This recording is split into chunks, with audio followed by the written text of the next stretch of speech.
kutonyura kuti vanhu vepakistan chifana mukuru wepakistan ndimuzive zvangu kuti takutonyura achingopedza kudaro achiregedzera foni pasi captain wedu akabuda akati ini vari kudza kuti mufone ndiani akatipopotera akapopota ini zvangu ndanga takagara pasi ndanga ndichirutsa zvizhinji handina kunyatsozviona kuti zvanga zvakaita sei saka pakati bhotera akudonha vanhu vese vakawira mukati vakandisiya inini vachinditsimbirira vachienda akatadza kusimuka ndakatadza kuti ndoda ihopo ndibatei ndisimuke hapana akandibata asi pandakazosimuka ipapo ndakaona bhotera atowira ndokudhonza life jacket ndokupfeka ndopandakaona bhotera kudubo saka inini ndakanoiswa kure because ndanga ndasiyana nevamwe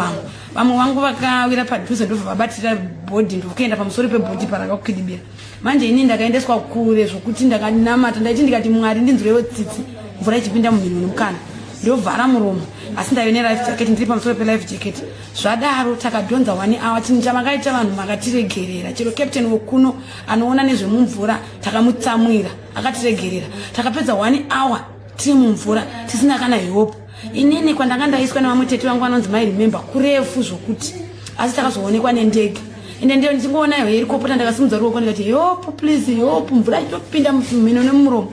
ndobva ndege shuya yaende kunotsvaga speedboat ndokuzodibvisa kwatakaita asi vanhu vazhinji vakafa.